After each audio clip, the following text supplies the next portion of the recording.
Buenas tardes con todos. Mi nombre es Juliana Cuadros. Gracias por la introducción. Y quiero hablarles hoy de la historia de Jorge. La condición de Jorge es grave. Está en UCI, intubado y con una sonda posicionada entre su boca y su estómago para nutrirlo. Su familia lo ve desde afuera, muy perturbada y sin aún poder creer lo que está pasando. Jorge es un profesor de literatura, un poeta de 50 años, que ha ingresado a la unidad de cuidados intensivos a causa de graves lesiones en su esófago, debido a la ingesta voluntaria de sosa cáustica, en un intento autolítico, como dirían muchos de nuestros colegas. Su esposa, que es la única fuente de información, nos cuenta que sí, de hecho, estaba al tanto de la depresión de Jorge, y él había iniciado tratamiento hace pocos días. Sin embargo, le preguntamos las causas y ella nos dice que entre las causas estaban muchas. Una de ellas eran problemas laborales, económicos, sociales, pero lo que en realidad le aquejaba a Jorge eran unos movimientos anormales en la mitad de su cara. Espasmo miofascial fue el diagnóstico que le dieron los médicos. Este trastorno del que les habló Santiago, que consiste en descargas anormales del nervio facial causando contracciones sostenidas, involuntarias e intermitentes de la mitad de los músculos de la cara. Y a pesar de que Jorge llevaba ya 9 años de tratamiento con dolorosas inyecciones para este trastorno, pues sus espasmos estaban haciendo cada vez más intensos, hasta tal punto de que en ocasiones no dejaban que Jorge hablara, quitándole lo que más le gustaba de la vida, que era recitar poesía.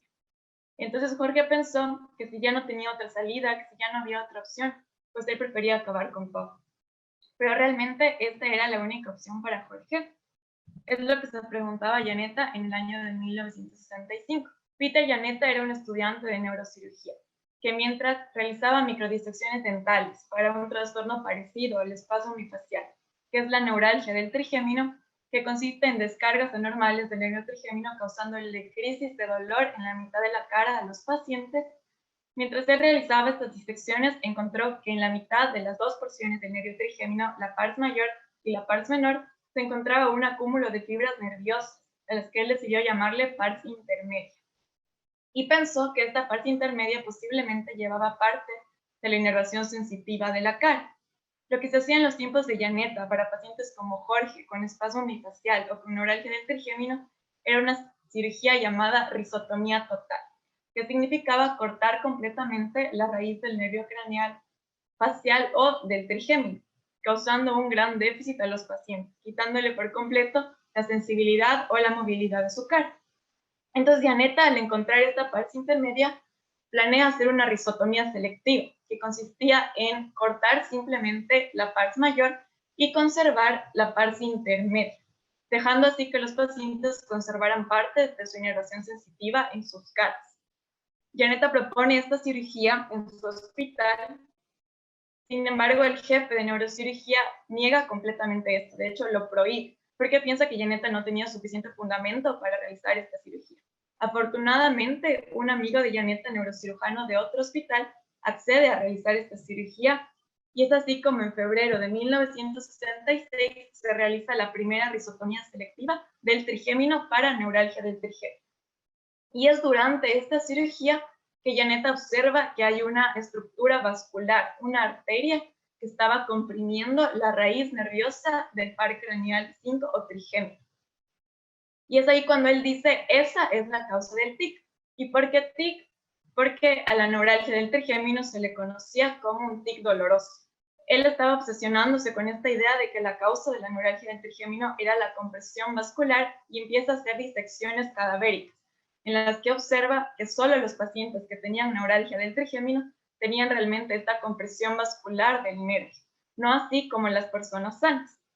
Y es así como planea el tratamiento para esto, que sería una cirugía descompresiva, que significaba retirar la arteria del nervio que le estaba comprimiendo. Mientras él planifica esta cirugía, es en mayo de 1966, cuando él estaba evaluando a un paciente con espasmo miofascial que tiene esta epifanía o idea reveladora, que consistía en que al ser el espasmo miofascial un síndrome de hiperactividad nerviosa, así como la neuralgia del trigémino, pues la causa tenía que ser la misma, la compresión vascular del nervio, y por ende su resolución quirúrgica también era la descompresión vascular. Janeta, con todas estas ideas, se las plantea nuevamente a su jefe de neurocirugía. Él otra vez le dice que no, la prohíbe, pero coincidencialmente, el 2 de junio de 1966, el jefe de neurocirugía estaba fuera del país, no estaba en el hospital. Y la persona a cargo accede a realizar la primera cirugía de descompresión microvascular para espasmo hemifacial en este paciente, obteniendo un resultado completamente exitoso. El paciente, al día después de la cirugía, no presentó más espasmos faciales. Después de esto se realiza una cirugía de descompresión microvascular para neuralgia del trigémino, obteniendo de la misma manera resultados beneficiosos para el paciente. Janeta publica todos estos resultados. Sin embargo, la comunidad médica no acepta su procedimiento, porque piensan que es muy joven, que recién es un estudiante, que tiene poca experiencia. Pero Janeta nunca se rindió, persistió, siguió practicando la cirugía, ya cuando era neurocirujano él, y siguió publicando sus resultados. Y es así como 30 años después, en 1996, la comunidad médica acepta formalmente el procedimiento de Janeta o la cirugía de descompresión microvascular como un tratamiento curativo para el espasmo hemifacial y para la neuralgia del trigémino. ¿Y en qué consiste este procedimiento de Janeta? Pues la base de toda cirugía es la anatomía. Entonces tenemos que recordar un poco de esta área tan importante que es el ángulo pontocerebeloso, que es una estructura en forma de triángulo o en forma de V que está formada entre el puente anteriormente y el cerebelo posteriormente. Y va a estar cruzada por dos pares craneales muy importantes, de los que ya escuchamos hablar en la anterior charla. El par craneal 7 o nervio facial, que vemos su trayecto pintado en verde, e inferior y lateral a este tenemos el par craneal 8 o nervio vestíbulo-coclear, pintado en amarillo. Debajo de estos tenemos a los pares craneales inferiores, que están el 9 o glosofaringio, el 10 o vago y el 11 o accesorio. Junto a estos tenemos las arterias que ya mencionó Santiago, muy importantes, la arteria cerebelosa anteroinferior o AICA por sus siglas en inglés. Vemos como en este caso rodea al nervio facial en su porción más distal, incluso pasa debajo de él. Y también vemos a la arteria cerebelosa posterior o PICA, también por sus siglas en inglés, como hace este tipo de asa o loop, que es la que en realidad está en contacto directo con la raíz nerviosa del facial, causando el espasmo hemifacial primario, en este caso. Ok, entonces, ¿cómo inicia la cirugía?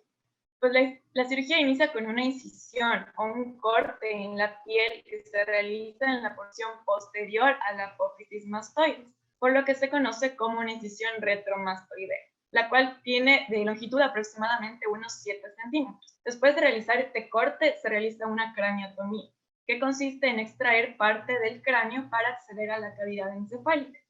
Una vez en la cavidad encefálica, accedemos con una cámara o un endoscopio con el que vamos a tener esta visión. En la que primero para ubicarnos, vamos a ver aquí el par craneal, uno de los pares craneales inferiores, el glosofaringio o 9, debajo de este el vago o 10. Y en la porción superior vemos esa estructura que cruza de color blanco medio amarillo, es el par craneal 7 o facial. Entonces nuestra cirugía va a empezar disecando estas dos estructuras vasculares, la superior que es la AICA y la inferior que es la PICA. Vemos cómo se liberan las adherencias entre ambas estructuras. Después vemos que en este caso de la cirugía es la AICA la que en realidad está en contacto con el facial. Entonces procedemos a liberar la arteria y el nervio, separar las adherencias que están entre ambos. Después de esto vemos que también tienen ramas de la AICA que están en directo contacto con el facial, que están sobre esta, las cuales también van a ser liberadas. Y en este punto es muy importante evitar la manipulación excesiva del nervio, por algo que ya vamos a ver después. Ok, una vez liberadas estas ramas de la AICA que están sobre el facial, notamos que la arteria AICA en realidad forma también un asa o un loop que está en contacto directo con el facial. Y vemos que a pesar de liberar las adherencias, esta estructura sigue ahí. Quiero que se fijen cómo late sobre el facial. Es lo que se conoce como un conflicto neurovascular. Y para evitar este conflicto se ubican estas dos almohadillas de teflón entre ambas estructuras, para que no se vuelvan a juntar después de terminada la cirugía. Y es así como damos fin al procedimiento de Janet. Ok, ¿y qué es este 90.5%? Realmente este es el número mágico, es lo que quiero que se lleven de esta presentación. Este 90.5% es la tasa de éxito de la cirugía de descompresión microvascular para el espasmo hemifacial primario. ¿Y qué significa tener éxito? Éxito significa la curación, que el paciente quede libre de espasmos desde el posquirúrgico inmediato hasta 6 meses después de la cirugía y que dure por lo menos un año. ¿Y qué es también importante de esta tasa que es tan alta? Que no se va a modificar, no va a disminuir ni por la edad del paciente, ni por el sexo, ni por qué arteria sea la que está comprimiendo el nervio, ni siquiera por qué tan severa es esa compresión. De hecho, solo hay un factor que va a modificar este número mágico, esta tasa de éxito, el cual vamos a hablar después. Y además de que la cirugía sea un tratamiento curativo y sea una curación rápida, ¿nos ofrece algún otro beneficio? De hecho, sí. El caso de Jorge no es un caso raro, no es la excepción a la regla. De hecho, al ser el espasmo hemifacial un trastorno altamente discapacitante, se asocia con enfermedades psiquiátricas y psicológicas como el trastorno depresivo mayor y el trastorno por ansiedad social. Incluso se ha visto que incrementa la tasa de suicidio. ¿Y por qué es altamente discapacitante? Imagínense ustedes, el que la contracción no permita que ustedes controlen la apertura de sus ojos, la apertura de su boca, y que eso lleve a que en ocasiones no puedan hablar ni ver como quisieran. Es por eso que es una enfermedad altamente discapacitante. ¿Y cómo puedo saber yo si la cirugía me ofrece un beneficio respecto a estos otros trastornos? Pues es un poco más difícil, porque la depresión y la ansiedad social no son cosas que yo puedo medir objetivamente. No puedo decirles yo qué tanto deprimido está un paciente antes de operarse y qué tan poco está después de operarse. Sin embargo, es lo que han intentado hacer con estudios en los que se han utilizado escalas estandarizadas, en las que se ha visto que los pacientes que se operan después de la cirugía tienen realmente puntajes muy inferiores a los que tenían antes de operarse. Incluso estos puntajes llegan a hacer que los pacientes dejen de categorizarse como con un trastorno depresivo mayor o con un trastorno por ansiedad social. Entonces, sí, la cirugía sí nos ofrece otros beneficios para nuestros pacientes. Y con tantos beneficios, ¿qué creen ustedes? Escriban en el chat si ustedes piensan que con tantos beneficios la cirugía es la primera línea, es decir, es la primera opción de tratamiento que yo escojo cuando tengo un paciente con espasmo hemifacial. Ok, veo que algunos nos dicen que sí. Ya, pues la respuesta es que no. Realmente la primera línea, la primera opción para este trastorno es la toxina botulínica, que en realidad vemos que tiene una tasa de éxito mayor a de la cirugía, una tasa de éxito del 94%. Pero este número hay que tomarlo un poco como con pinzas. ¿Por qué? Porque esto significa que 94 de 100 pacientes responden a la toxina botulínica, pero de ellos 85 van a volver a tener espasmos hemifaciales en un plazo de 40 hasta 100 días. Eso quiere decir que el paciente más afortunado va a tener que usar por lo menos 4 ciclos de inyecciones de toxina botulínica al año y de manera indefinida, porque la toxina botulínica no es un tratamiento curativo, es un tratamiento que está hecho para aliviar los síntomas de los pacientes. Que es también importante saber que de estos 94 pacientes, 20 van a tener reacciones adversas o efectos secundarios al medicamento que no son beneficiosos o que pueden llegar a ser perjudiciales. Entre ellos, el más frecuente es la ptosis palpebral o la caída del párpado superior, que se acompaña también de parálisis facial o pérdida de la movilidad de los músculos de la cara, y otros menos frecuentes como infecciones locales, dolor de cabeza y lagrimeo frecuente. Entonces, con todos estos datos, ¿por qué no escogemos a la cirugía como un tratamiento de primera línea? ¿Por qué no es la primera opción? Porque realmente la neurocirugía es altamente invasiva. Imagínense ahora ustedes cómo sentirían si les cortan su piel, si les cortan en la región de su cuello, posterior de su cráneo, les sacan un pedazo de su cráneo y les introducen un cuerpo extraño entre sus arterias y sus nervios craneales.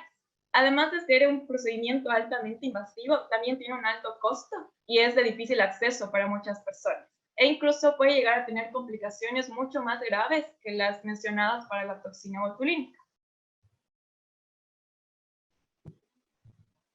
Y entonces, ¿cuándo sí opero? ¿Cuándo escojo como opción el procedimiento de Janetta? Pues estas dos imágenes representan las indicaciones más importantes.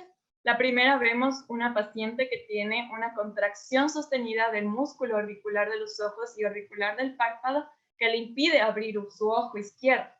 Y vemos así también una contracción sostenida de los músculos cigomáticos que causan que el pliegue nasogeniano esté elevado hacia el lado afectado, que en este lado es el lado izquierdo. Pues esta indicación representa cuando un paciente persiste con el espasmo unifacial a pesar de estar usando la toxina botulínica. La siguiente indicación es este actor, la representa este actor. Vemos cómo el párpado izquierdo superior de este actor está realmente más deprimido que el derecho. Y también vemos, si es que nos fijamos bien, que el pliegue nasogeniano izquierdo está de la misma manera deprimido. Entonces, esta indicación es cuando se presentan reacciones adversas como la ptosis palpebral, la parálisis facial, debido a la toxina botulínica. Estas dos son las principales indicaciones. Y no todo es color de rosa. ¿Cuáles son las complicaciones de la cirugía de descompresión microvascular? Afortunadamente, las más frecuentes son las pérdidas transitorias, que significa que van a volver después de un tiempo, se van a recuperar después de un tiempo. La más frecuente es la parálisis facial, hasta en el 15% de los casos, seguida del déficit auditivo. Ya los daños permanentes son menos frecuentes, la hipoacusia o disminución de la capacidad auditiva y la paresia facial o la debilidad de los músculos de la cara. Llegan a ser menos del 2%. Y otros, que en realidad son los más temidos por los pacientes, como la enfermedad cerebrovascular, es decir, el infarto o la hemorragia cerebelosa, y las infecciones intracraneales como la meningitis, llegan a ser muy, muy poco frecuentes, hasta menos del 0.2% de los casos. Pero ¿y el 9.5% restante? ¿Por qué falló? De hecho, estas son las tres causas más importantes de fallo quirúrgico. La primera es la migración de las almohadillas de teflón, que permiten que la arteria y el nervio vuelvan a entrar en contacto. La segunda es la formación de nuevas adherencias entre ambas estructuras. Y la tercera es lo que se conoce como un fenómeno del doble golpe, que significa que el paciente no solo tenía un lugar de conflicto neurovascular, sino que tenía otro. Es decir, otra arteria o la misma arteria estaba comprimiendo al nervio facial en otro lugar, que no se vio ni en la neuroimagen ni en la cirugía y por ende no se pudo descomprimir. Y es realmente cuestión del azar el saber si un paciente va a responder o no a la cirugía, pues no se sabe. Hay algunas hipótesis que se han planteado del por qué simplemente hay pacientes que no responden a esta cirugía. Entre ellas está que debido a la manipulación excesiva durante la cirugía, el nervio facial queda adormecido, como atontado, y tiene una respuesta muy tardía que realmente no se puede evaluar. La segunda es que ya hay un daño irreversible en el nervio facial debido a la compresión crónica de la arteria. Y la otra es que simplemente haya una descompresión insuficiente durante la cirugía. ¿Y qué hacer cuando ese tratamiento curable, definitivo, tan prometedor falla? Pues realmente llegamos al punto donde les tengo que mencionar ese único dato que nos modificaba nuestra tasa de éxito del 90.5%, y ese dato es la reoperación. Es decir, cuántas veces se somete un paciente a una cirugía de descompresión microvascular. Y este dato puede alterar tanto la tasa de éxito, haciéndola tan pequeña como un 71% o tan alta como un 97%. ¿Y por qué hay un rango tan variable entre estos dos? ¿Por qué es tan amplio el rango? Pues porque son realmente muy pocos los pacientes, los más valientes y hasta optimistas, diría yo, que deciden volver a someterse a una neurocirugía, que se reoperan. De hecho, son menos del 1% de los casos. Y es aquí cuando también esta balanza representa una frase típica de la medicina, que es que hay que evaluar el riesgo costo-beneficio. Porque llegamos al punto donde algunos pacientes, después de la primera cirugía, tienen una mejoría tolerable de sus espasmos, con las que simplemente no necesitan buscar más tratamiento. Y otros, en cambio, van a preferir volver a la toxina botulínica o buscar fármacos alternativos que también han estado aprobados para el espasmo bifacial primario, como son los fármacos antiepilépticos o incluso quimioterápicos. Entonces llegamos al punto donde en realidad se tiene que individualizar la decisión para cada paciente. ¿Y qué pasará con Jorge? Se preguntarán. Pues afortunadamente, tras varios días de hospitalizado, las lesiones esofágicas de Jorge sanaron. Y un equipo de médicos le pudo dar la gran noticia de que sí existía una opción que era altamente efectiva. Para Jorge la decisión no fue nada difícil. Él se sometió a una cirugía de descompresión microvascular, que por el nombre él hubiera pensado que es mucho más complicada de lo que en realidad le explicaron. Y a los pocos días estuvo en su casa recitándole poesía a su esposa y completamente libre de espasmos. Y de esta presentación en realidad quiero que se lleven 3 ideas. La primera es que yo sé que uno entra en la medicina queriendo cambiar el mundo, o al menos el mundo de una persona. Y la historia de Janeta nos demuestra que no se necesita ser un genio para hacerlo, que solo se necesita gran pasión por lo que se busca. Para mí, lo de Janeta no se trata de una historia de suerte, de una idea que cae del cielo, de una epifanía. Se trata de años de trabajo, de práctica y de conocimiento. Definitivamente no quiero sonar al libro de autoayuda, pero es verdad que los límites te los pones tú mismo, la meta te la pones tú misma. Es así un ejemplo también, Janeta. Los jefes del hospital de neurocirugía de él le negaron completamente, le prohibieron realizar sus cirugías, y si no fuera por la gran tenacidad, diría a veces que hasta necedad, y la gran confianza que tuvo él en sí mismo y en su hipótesis, posiblemente nosotros seguiríamos haciendo risotomías totales, causando grandes déficits, y todo para una patología que todavía llamaríamos idiopática o sin causa alguna. Entonces no les incito a ser necios, pero sí a ser perseverantes. Y no sé qué piensen ustedes, yo soy una persona bastante radical, y entre una inyección cada 3 meses o una cirugía que corte de raíz, que me quite el problema, yo preferiría la cirugía. Y es que lamentablemente muchos o casi todos escuchamos la palabra neurocirugía y nos asustamos. Es que el lugar en donde menos quisiéramos que esté en las manos de otra persona es en nuestros cerebros. Pero afortunadamente la neurocirugía ya no deja a todos los pacientes sin la mitad de su cráneo. De hecho, se están haciendo menos invasivas, con menos complicaciones y con mejores tasas de éxito. Siendo así un ejemplo, la cirugía de descompresión microvascular es un 90.5%. Y bueno, para mí la neurocirugía es desafiante y es una característica que en realidad me atrae mucho de las cosas, que representa un reto, que me saque de mi zona de confort. Y parte de ese desafío está en todas las neurociencias, que es que están muy abiertas a la innovación, a buscar tratamientos que en realidad cambien el pronóstico de los pacientes, que ya están acostumbrados a escuchar, ya no hay nada que hacer. Y algo contradictorio de que esta parte de las neurociencias me guste tanto es que el camino para llegar a esto nunca me gustó, que era la investigación. De hecho, materias como bioestadística, epidemiología y metodología de la investigación eran una tortura de 1 hora a la semana para mí y para creo que todos mis compañeros en la universidad. Y de hecho tengo que confesar que hasta hace poco me daba pánico solo encontrarme con una pregunta de investigación en cualquier examen. Y digo hasta hace poco porque es realmente gracias a Neural que yo he podido juntar estas dos cosas, que es mi pasión por la innovación en las neurociencias y el método o el camino para llegar a esto, que es la investigación. Lo mejor de todo es que la mayoría de nosotros somos principiantes, entonces mientras aprendemos vamos poniendo en práctica también. Y eso hace que desde los más chiquitos se incremente la curiosidad y se incremente la conciencia de lo importante que es saber investigar. Por eso estoy muy feliz y estoy muy agradecida con Neural y también muy feliz de formar parte de este cambio que queremos hacer en la medicina en el país. Gracias.